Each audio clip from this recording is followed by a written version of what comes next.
Breaking news Medigadda barrage కు సంబంధించి నిర్మాణ సంస్థపై ఆగ్రహం వ్యక్తం చేశారు మంత్రి ఉత్తమ్. పునరుద్ధరణ చర్యలపై బాధ్యత లేదా అని గట్టిగా ప్రశ్నించినట్టు సమాచారం. రాష్ట్రంలోని పలు నీటిపారుదల ప్రాజెక్టులపై సమీక్ష నిర్వహించారు మంత్రి ఉత్తమ్ కుమార్ రెడ్డి.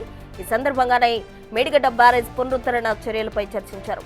ఈ ఏడాది మే తర్వాత ఎలాంటి పురోగతి లేదని, ఎందుకు పట్టించుకోవడం లేదంటూ ఎలాంటి సంస్థపై మంత్రి ఉత్తమ్ ఆగ్రహం వ్యక్తం చేసినట్టు సమాచారం. మరమ్మతులు చేయాల్సిన బాధ్యత నిర్మాణ సంస్థపైనే ఉందని ఈ సందర్భంగా మంత్రి వ్యాఖ్యానించినట్టు తెలుస్తోంది. పునరావాస డిజైన్లకు సంబంధించి ఆసక్తి వ్యక్తీకరణకు టెండర్లు పిలవాలని సీఈఓను మంత్రి ఉత్తమ్ ఆదేశించినట్లు తెలుస్తోంది. ఇక కాళేశ్వరం బ్యారేజీలకు సంబంధించి వారం రోజుల్లో కార్యాచరణ ప్రణాళిక సమర్పించాలని ఆదేశించినట్టు సమాచారం.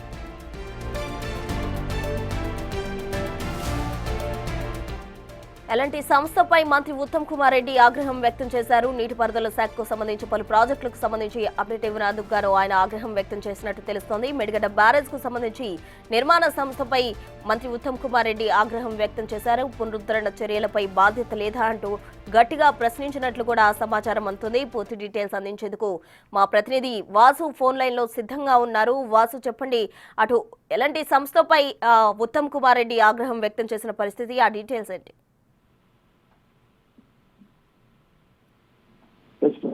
నిన్న ఏదైతే సచివాలయంలో జరిగినటువంటి ప్రాజెక్టులకు సంబంధించిన వ్యవహారంలో కూడా ఆ శాఖ మంత్రి ఉత్తమ్ కుమార్ రెడ్డి ఒక కీలక సమావేశం నిర్వహించారు. అయితే ప్రధానంగా కూడా మేడిగడ్డ బ్యారేజీలకు సంబంధించి మేడిగడ్డ, అన్నారం, సిందిల్లా బ్యారేజీలకు సంబంధించి కూడా పునరుద్ధరణకు సంబంధించి ఏమాత్రం ఎల్ఎన్టీ సంస్థ పట్టించుకోవడం లేదన్న దానిపైన కూడా ఆయన తీవ్ర ఆగ్రహం వ్యక్తం చేశారు.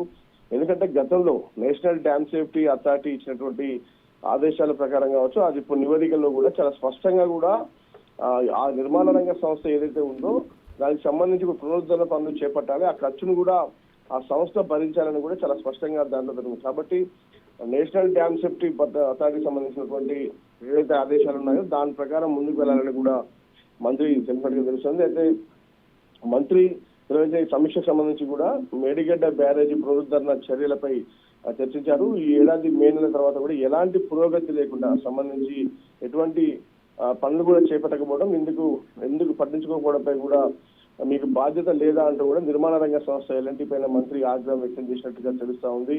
అయితే ప్రధానంగా ఈ సంస్థనే పునరుద్ధరణకు సంబంధించినటువంటి డిజైన్లకు సంబంధించి ఆసక్తి ఉన్నటువంటి కంపెనీలకు సంబంధించిన టెండర్లు పిలవాలని కూడా సిడిఓ ఆదేశించినట్లుగా సమాచారం అవుతుంది. ఇక కాళేశ్వరం బ్యారేజీలకు సంబంధించి వారం రోజుల్లోగా కార్యాచరణ ప్రణాళిక సమర్పించాలని నీటిపారుదల శాఖ ఇంజనీర్లకు కూడా ఆదేశించినట్టు తెలుస్తోంది. ఇక ప్రాణహిత, చేవెళ్ల ఎత్తిపోతల పనులు చేపట్టి ముందు తుమ్మిడిహెట్టు వద్ద ఉన్న నీటి లభ్యతపైన కూడా ఒక అధ్యయన కమిటీ వేసి కూడా దానిపైన హైడ్రాలజీ విభాగాన్ని ఆదేశించినట్టు తెలుస్తోంది. ఇక 150 మీటర్ల వరకు కూడా మేడిగడ్డకు సంబంధించినటువంటి బ్యారేజీ నిర్మించడానికి సంబంధించినటువంటి అంశాలపైన అధ్యయనం చేయాలని సూచించినట్టు తెలుస్తుంది. మొత్తంగా నిన్న జరిగినటువంటి సమావేశాల్లో కూడా చాలా కీలకమైనటువంటి తెలంగాణలో చేపడుతున్నటువంటి ప్రాజెక్టుల అన్నిటిపైన కూడా ఉత్తమ్ కుమార్ రెడ్డి కీలక సమావేశం నిర్వహించారు. ఈ సమావేశాన్ని సీతమ్మ సాగర్ ఖమ్మం సంబంధించినటువంటి ప్రాజెక్ట్ ఏదైతే ఉందో ఆ శాఖ మంత్రులు ఎవరైతే ఉత్తమ్ కుమార్ రెడ్డితో పాటు ఆ జిల్లా మంత్రులకు సంబంధించినటువంటి బట్టి విక్రమార్క, ఉత్తమ్ కుమార్ రెడ్డి సంబంధించి థ్యాంక్ యూ వాసు. మొత్తంగా మేడిగడ్డకు సంబంధించిన పునరుద్ధరణ పనులకు సంబంధించి బాధ్యత లేదా అంటూ కూడా ఎలాంటి సంస్థపై ఉత్తమ్ కుమార్ రెడ్డి ఆగ్రహం వ్యక్తం చేశారు. దీనికి సంబంధించి చర్యలు తీసుకోవాలంటూ కూడా ఆయన చెప్పిన పరిస్థితి.